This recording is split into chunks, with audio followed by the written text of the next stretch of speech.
प्यारे बच्चों, आपका बहुत बहुत स्वागत है। आज वीणा की वाणी चैनल में आपके समक्ष डॉक्टर वीणा शर्मा कक्षा 9 का बेहद खूबसूरत और समाज की परिस्थिति को दिखाता हुआ एक पाठ है। बेहद सुंदर शब्दों में सजाया हुआ हरिशंकर परसाई द्वारा लिखित प्रेमचंद के फटे जूते हैं। रचनाकार की सूक्ष्म दृष्टिकोण की जितनी भी प्रशंसा की जाए उतनी कम मालूम पड़ती है। इतना गहराई लिया हुआ ये पाठ है। अगर मैं इसे सार के माध्यम से आपको पढ़ाती तो शायद इस पाठ के साथ न्याय नहीं होता। इसीलिए मैं पूरे पाठ की व्याख्या लाइन बाय लाइन आपको उसके अर्थ के साथ समझाऊंगी। जीवन के सिद्धांतों, हमारी शिक्षा, हमारे संस्कार, हमारी आदतें, सब कुछ उस व्यक्तित्व में ढली होती हैं जिस व्यक्तित्व को हम लेकर समाज में अपनी पहचान बनाते हैं। समाज की दो अंतर विरोधी बातें, कहना कुछ करना कुछ, समाज में जो समाज के लिए बहुत कुछ करके जाते हैं, हमने उन्हें बदले में क्या दिया, कैसी स्थिति उनकी हुई, हमें ये एक व्यंग है जो हमें इस पाठ से दिखाई देगा। हरिशंकर परसाई का नाम व्यंग लेखकों में सर्वश्रेष्ठ है। व्यंग कहते हैं जब आप सीधे शब्दों में किसी कमी की ओर, किसी बिंदु की ओर अप्रत्यक्ष रूप से जब आप संकेत करते हैं। तो यहाँ लेखक संकेत कर रहे हैं उन दिखावटी लोगों पर, उन अवसरवादी लोगों पर जो दिखावे की प्रवृत्ति को अपनाते हैं, और यहाँ पर वो प्रेमचंद के व्यक्तित्व की सादगी को शब्दों के माध्यम से अपने अंतर्भेदी जो सामाजिक दृष्टि है उसको दिखाते हुए वो प्रेमचंद के व्यक्तित्व को मुखर रूप देते हैं, उनकी विशेषताओं को प्रकट करते हैं। व्यंग में हम किसी भी बात के मर्म तक जाते हैं और उसमें निहित जो दोष हैं उनको हम सही शब्दों में या अच्छी भाषा में बुराई की ओर या कमी की ओर हम संकेत करते हैं। पाठ पे आती हूँ। अब हम शुरू करते हैं। प्रेमचंद के फटे जूते।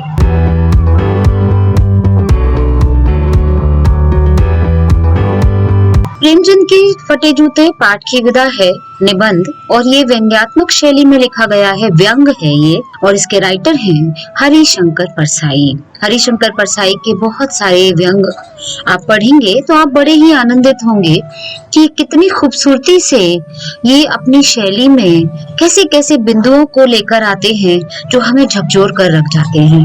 ऐसा ही आज एक बिंदु है जिसे हम प्रेमचंद के माध्यम से देखेंगे। मैं आपको 2 या 3 जितने भी वीडियो इसमें बनते हैं, बहुत लंबा वीडियो नहीं जाने दूंगी। मैं सोचती हूँ कि पर पेज आपको व्याख्या से या पेज नंबर के हिसाब से मैं आपको व्याख्या समझाऊं इसकी, क्योंकि ये चैप्टर लिखने में दिखने में तो छोटा है लेकिन इसका मर्म इतना बड़ा है कि एक वीडियो में शायद इस पाठ के साथ मैं न्याय ना कर पाऊं।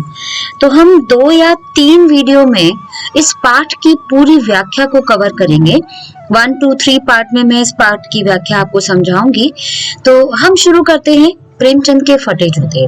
एक और गुजारिश है मेरी अपने बच्चों से जो मेरे दर्शक हैं, श्रोता हैं, कि बहुत सारे इंतजाम के बावजूद भी शांत जगह की मैं तलाश नहीं कर पा रही हूँ कि जहाँ मैं शांति से रिकॉर्डिंग कर सकूं, और शायद फेस कैम वाली वीडियो भी अभी आपको समय लग सकता है। तो हमारा उद्देश्य पाठ को पढ़ना है, और मैं उम्मीद रखती हूँ कि मेरी जो आवाज है वो और उसका जो अर्थ है जो मैं पढ़ाऊं उसका मर्म आप तक पहुंच सके, मेरी यही कोशिश है। सूरत में कुछ नहीं रखा, शब्दों के बोल ही अगर असरकारक हों तो पाठ से आपको जोड़ सकेंगे। मैं आपसे गुजारिश करती हूँ कि मेरी आवाज को ही मुझे समझिएगा और मेरी बात को समझिएगा कि मैं अपने किन भावों को आप तक प्रेषित करना चाहती हूँ। प्रेमचंद का एक चित्र मेरे सामने है। पत्नी के साथ फोटो खिंचा रहे हैं। सिर पर किसी मोटे कपड़े की टोपी, कुर्ता और धोती पहने हैं। कनपटी चिपकी है, गालों की हड्डियां उभर आई हैं, पर घनी मूछें चेहरे को हरा भरा बतलाती हैं। यहाँ पर जो प्रेमचंद का ऊपरी व्यक्तित्व है, वाह्य व्यक्तित्व है, वो यहाँ हमें दिखाई दे रहा है कि एक दृश्य है जिसमें प्रेमचंद अपनी पत्नी शिवरानी के साथ एक फोटो खिंचाते हैं, और उस फोटो में उनका जो चेहरा है वो कैसा दिखता है कि सिर पर उन्होंने मोटे कपड़े की टोपी पहनी है, कुर्ता और धोती पहने हैं, कनपटी चिपकी है यानी कि गाल बहुत भरे भरे नहीं है, गालों की हड्डियां उभर आई हैं, और घनी मूछें चेहरे को भरा भरा बताती हैं, यानी कि घनी मूछों से प्रेमचंद का चेहरा थोड़ा सा भरा हुआ दिखाई देता है। जब आप शब्द चित्र लिखेंगे तब आप इसमें बताएंगे कि वो बाह्य व्यक्तित्व उनका कैसा दिखता है। पाँव में कैनवस के जूते हैं जिनके बंद बेतरतीब बंधे हैं। कैनवस के जूते, कपड़े के जूते हम छोटे थे स्कूल में पहना करते हैं, स्पोर्ट्स में पहना करते हैं। व्हाइट कलर में आते थे और आगे थोड़ा सा रबर का पार्ट होता था, तो उन्हें हम कैनवस के जूते या कपड़े के जूते भी कहते हैं। उनके बंद बंद कहते हैं जो लेसेस होती हैं, शू लेसेस होती हैं, वो शू लेसेस बेतरतीब बंधी हैं, यानी कि करीने से नहीं बंधी हैं, कहीं आड़ी कहीं किसी छेद में, कोई किसी छेद में से निकाली गई हुई दिखती हैं। लापरवाही से उपयोग करने पर बंद के सिरों पर की लोहे की पतरी निकल जाती है। आमतौर पर शूज में लेसेस के का जो मेन पार्ट होता है, जो कोना होता है, वहां पर लोहे का थोड़ा सा कुछ अंश लगा होता है जो उसको कोनों को बांध देता है, जिससे हम लेसेस को जूते के होल में अच्छे से डाल पाते हैं। तो यहाँ पर वो जो बंद है वो निकल चुके हैं और लेसेस के धागे निकल चुके होंगे, इसीलिए छेदों को बंद करने में परेशानी होती है, फिर उन्हें कैसे भी बांध लिया जाता है। दाहिने पांव का जूता ठीक है, मगर बाएं जूते में बड़ा छेद है जिसमें से अंगुली बाहर निकल आई है। यहाँ पर लेखक क्या देखते हैं कि प्रेमचंद जिस फोटो में खड़े हैं और उस फोटो में जो बाएं पैर का उनका जूता है वो अंगूठे के ऊपर से फटा हुआ है। लेखक की नजर उसी फटे जूते के अंश पर रुक जाती है और आप सोचिए, देखिए कितना सूक्ष्म दृष्टिकोण है लेखक का कि उस फटे हुए जूते के भाग से वो कितनी खूबसूरती से प्रेमचंद के व्यक्तित्व को उभार पाए हैं। उनकी कमियों को दिखाकर उनकी व्यवहार की खूबसूरती को निकाल कर लाए हैं और ये हमें बेहतरीन, मेरे पास शब्द नहीं है कि कितनी खूबसूरती से इस पाठ को लिखा गया है। मेरी दृष्टि इस जूते पर अटक गई है। सोचता हूँ फोटो खिंचाने की अगर यह पोशाक है तो पहनने की कैसी होगी। लेखक जूते को देखकर उनकी दृष्टि अटक जाती है और वो ये सोचते हैं कि यदि फोटो खिंचाते समय प्रेमचंद जी ऐसे जूते, ऐसे कपड़े पहन रहे हैं तो ये आम जिंदगी में कैसे कपड़े पहनते होंगे। इस आदमी की अलग अलग पोशाकें नहीं होंगी, इसमें पोशाकें बदलने का गुण नहीं है, ये जैसा है वैसा ही फोटो में खिंच जाता है। यहाँ पर लेखक कहते हैं कि अगर फोटो में ये पोशाक है, फोटो में पोशाक को विशेष महत्व देने का ये है कि जब हम कोई भी पब्लिकली फोटो या पब्लिक प्लेस में जाकर हम कुछ ऐसा अचीव करते हैं या कुछ ऐसा क्रिएट करते हैं जो पब्लिक हमें देखेगी। प्रेमचंद नामी गिरामी हस्ती हैं लेखन साहित्य में, तो वहाँ पर प्रेमचंद की ये फोटो पीढ़ियां देखेंगी, क्या इस बात की उनको जरा भी परवाह नहीं थी। हम अक्सर फोटो बहुत खूबसूरत खिंचाने की कोशिश करते हैं। हम आज बहुत खूबसूरती से, आज भी देखिए आप कितने खूबसूरत और अच्छे कपड़े होने के बावजूद हम फिल्टर लगाकर फोटो खींचते हैं। तो यहाँ पर उस समय का आप सोचिए कि जब फोटो खिंचाने के लिए बड़ा विशेष आयोजन होता होगा और उस विशेष आयोजन में भी ऐसे फटे जूते पहनकर कौन फोटो खिंचाता है। तो अगर ये फोटो में ऐसे आ रहे हैं तो ये असल जिंदगी में कैसे रहते होंगे, कैसी इनकी पोशाकें, कैसी इनकी जीवन शैली होगी, वो सोचकर वो कल्पना करते हैं लेख कि शायद बहुत ही गरीब हाल स्थिति में, संघर्षों की स्थिति में ये अपना जीवन बिता रहे होंगे। ये जैसे हैं वैसे ही फोटो में खिंच जाते हैं। सादा जीवन, उच्च विचार की शैली पर चलने वाले प्रेमचंद दिखावे की दुनिया से बिल्कुल दूर हैं। वो जैसा व्यक्तित्व उनका है वो उसी व्यक्तित्व में लोगों के सामने आना पसंद करते हैं और उसी व्यक्तित्व में वो अपनी जो छवि है उसको बनाना चाहते हैं। ना तो उधार की ना दिखावे की जिंदगी उनको पसंद है। मैं चेहरे की तरफ देखता हूँ, क्या तुम्हें मालूम है मेरे साहित्यिक पुरखे कि तुम्हारा जूता फट गया है। साहित्यिक पुरखे क्यों कहा है? क्योंकि लेखक स्वयं एक राइटर हैं और अपनी उस कम्युनिटी को जो राइटर्स को बिलोंग करती है उसके सीनियर्स में, पुरखों में प्रेमचंद को गिना जाता है कि प्रेमचंद के साहित्य को पढ़े बगैर मुझे नहीं लगता कोई हिंदी साहित्य से जुड़ पाया होगा या उसको जरा भी गौरव प्रदान कर पाया होगा। मेरे साहित्यिक पुरखे, तुम्हारा जूता फट गया है। वो याद दिलाते हैं कि क्या तुम देख पा रहे हो, तुमने फटा जूता पहना है और अंगुली बाहर दिख रही है। तुम जाने क्या क्या कहलाते हो, कितना नाम है तुम्हारा साहित्य जगत में, कितने खूबसूरत लेखन तुम करते आए हो, कितनी खूबसूरती से अपने लेखन कौशल को प्रकट करते आए हो। और क्या तुम्हें ये नहीं पता कि तुम्हारे पैरों की जूतों की जो उंगली है वो जूतों में से दिखाई दे रही है, उंगली बाहर प्रकट हो रही है। क्या तुम्हें इसका जरा भी एहसास नहीं है कि तुम कैसे दिख रहे होगे? कोई तुम्हारी फोटो देखेगा तो वो क्या सोचेगा कि तुम कैसे लग रहे होगे? क्या तुम्हें इस बात का जरा भी अंदाजा नहीं है? जरा लज्जा, संकोच या झेप नहीं है।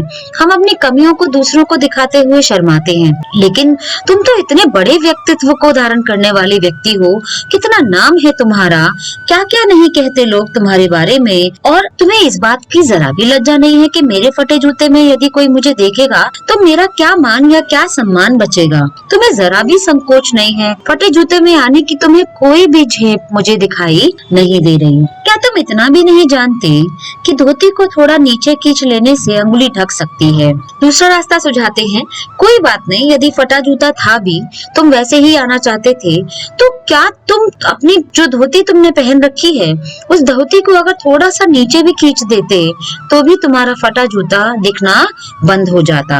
यहाँ पर वो ये कहना चाहते हैं लेखक कि उनको परवाह ही नहीं है कि मेरे अंदर कौन सी कमियां दिखाई दे रही हैं, मेरा व्यक्तित्व कौन सा, क्या चीज मेरी फटी है, क्या चीज मेरी कमी दिख रही है। वो इस बात में विश्वास ही नहीं करते कि ऊपरी दिखावा कहीं किसी के व्यक्तित्व को कभी जोड़ पाया है। ऊपरी दिखावे से बिल्कुल परे हैं प्रेमचंद, वो यही दिखाने की कोशिश यहाँ पर कर रहे हैं। मगर फिर भी तुम्हारे चेहरे पर बड़ी बेपरवाही, बड़ा विश्वास है। फटा जूता पहने हो, धोती नीचे भी खींच सकते थे, तुम इतने नामी गिरामी साहित्यकार हो, फिर भी फटे जूते में फोटो खिंचाने के तुम्हें जरा भी लज्जा या संकोच या झेप नहीं हुई, और उसके बावजूद तुम्हारे चेहरे पर मुझे ही बड़ा स्वाभिमान, विश्वास और दृढ़ता दिखाई दे रही है। जैसे तुम फटे जूते में भी अपने आप को बहुत प्राउड फील कर रहे हो, तुम अपने आप को बहुत गर्व से महसूस कर रहे हो, या अपने स्वाभिमान को बचा लेने का जो विश्वास तुम्हारे अंदर दिखाई दे रहा है वो तुम्हारे चेहरे पर मुझे दिखाई दे रहा है, और फटे जूते की झेप जो है वो जरा भी तनिक दिखाई नहीं दे रही। फोटोग्राफर ने रेडी प्लीज कहा होगा, तब परंपरा के अनुसार तुमने मुस्कान लाने की कोशिश की होगी। दर्द के गहरे कुएं के तल में कहीं पड़ी मुस्कान को धीरे धीरे खींचकर ऊपर निकाल रहे होंगे कि बीच में ही क्लिक करके फोटोग्राफर ने थैंक यू कह दिया होगा। विचित्र है ये अधूरी मुस्कान, यह मुस्कान नहीं, इसमें उपहास है, व्यंग है। इस बात को बहुत गहराई से समझिएगा कि फोटोग्राफर ने जब फोटो खींचने के लिए रेडी प्लीज कहा होगा और स्माइल प्लीज कहा होगा, तो तुम अपने अंदर से मुस्कान को ढूंढने का प्रयत्न कर रहे होगे।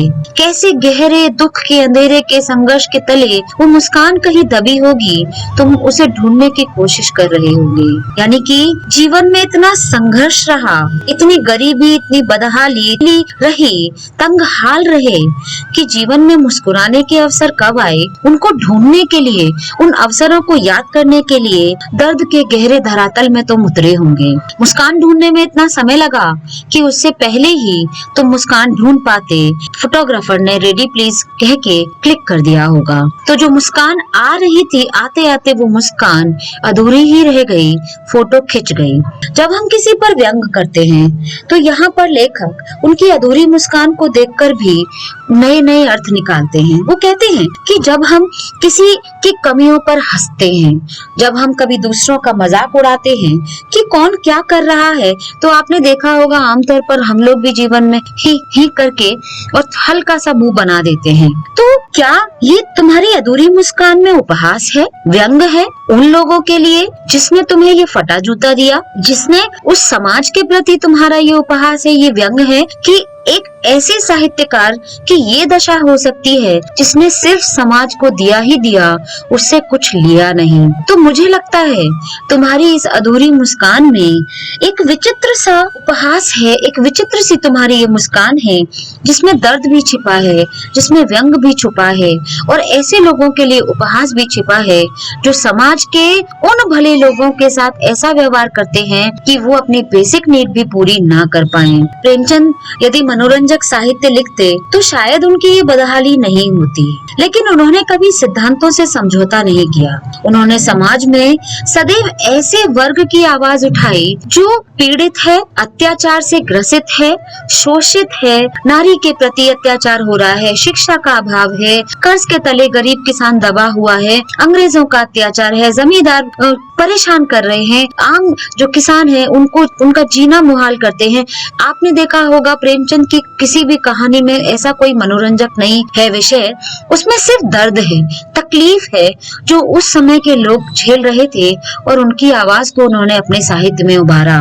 उन्होंने समाज की कुरीतियों को दूर करने की कोशिश की, उन्होंने बुराइयों से लड़ने के लिए कोशिश की। उन्होंने ऐसा एंटरटेनिंग और मनोरंजक साहित्य नहीं लिखा जो शायद हमें आनंद देता। और यही कारण है कि सत्य को प्रकट करना और सत्य को सहना बहुत मुश्किल होता है। हम जिस समाज में रहते हैं उस समाज की बुराइयों को यदि हम लिखेंगे तो वही समाज पढ़ने वाला है, वही समाज उसको खरीदने वाला है। तो आप सोचिए मेरी कड़वी बातों को और क्यों उन पर अमल करेगा, अत्याचार करने वाला क्यों अत्याचार को रोकेगा कि मैं समाज में समाज के लिए कुछ कर सकता हूँ। कितना संघर्ष रहा होगा अपनी रचनाओं को छपवाने का, तभी तो ऐसी बदहाली की अवस्था प्रेमचंद के जीवन में हमें इस फटे जूते के माध्यम से दिखाई देती है। स्वाभिमानी व्यक्ति कभी अपनी तकलीफों को दूसरों के सामने प्रकट नहीं करता, वो किसी के आगे हाथ नहीं पसारता, वो स्वाभिमान से विश्वास के साथ अपने सिद्धांतों पर चलकर अपने जीवन को जीता है। ये जो पेज नंबर व्याख्या है आपको मैंने आज समझाई है, ये 61 पेज है आपकी क्षितिज पुस्तिका किट का, जहाँ प्रति ये शुरू हो रहा है प्रेमचंद का जो फटे जूते चैप्टर है उस पाठ का पहला पेज है ये। और अब चूंकि 18 मिनट हो चुके हैं, मैं अगला पेज अगले वीडियो में आपको डिस्क्राइब करूंगी। उम्मीद है ये व्याख्या आपको पसंद आई होगी। यदि आपको थोड़ा भी मेरा समझाने का तरीका अच्छा लगा, पाठ तो बेहद खूबसूरत है, इसमें कोई दो राय नहीं है, तो please like, share and subscribe. मुझे खुशी होगी यदि आप मेरी रचनाओं को, मेरे वीडियो को पसंद करेंगे। अगर पसंद करते हैं तो प्लीज लाइक, शेयर, सब्सक्राइब जरूर कीजिएगा। जय हिंद, जय भारत, बहुत बहुत धन्यवाद।